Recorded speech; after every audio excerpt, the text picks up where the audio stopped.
سلامي على أهل الحديث، سلامي على أهل الحديث، فإني نشأت على حب الأحاديث من مهد.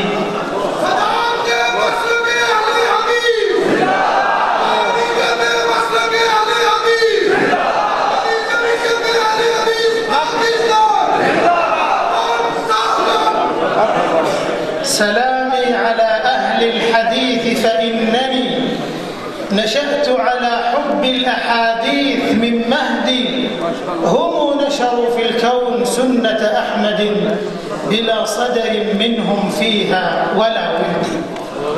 أيها الإخوة، عزنا وشرفنا وسعادتنا بحب رسول الله صلى الله عليه وسلم وحب سنته والعناية بأحاديثه وآثاره.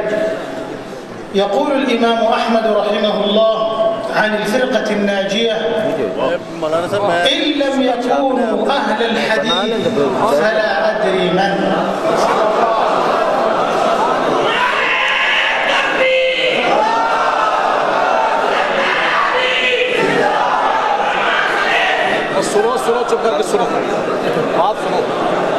أيها الإخوة،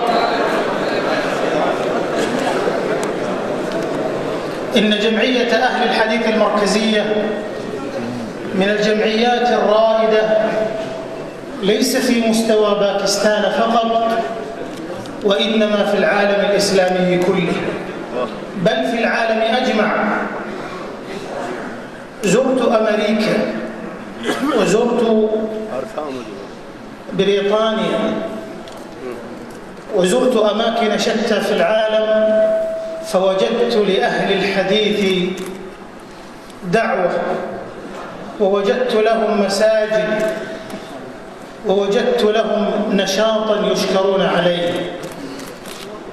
ليس هذا تعصبا ولا تحيزا، فكل مسلم ينبغي أن يكون أهل حديث، كل مسلم ينبغي أن يكون أهل توحيد وأهل سنة وأهل رعاية لمنهج سلف هذه الأمة رحمهم الله ورضي عنهم.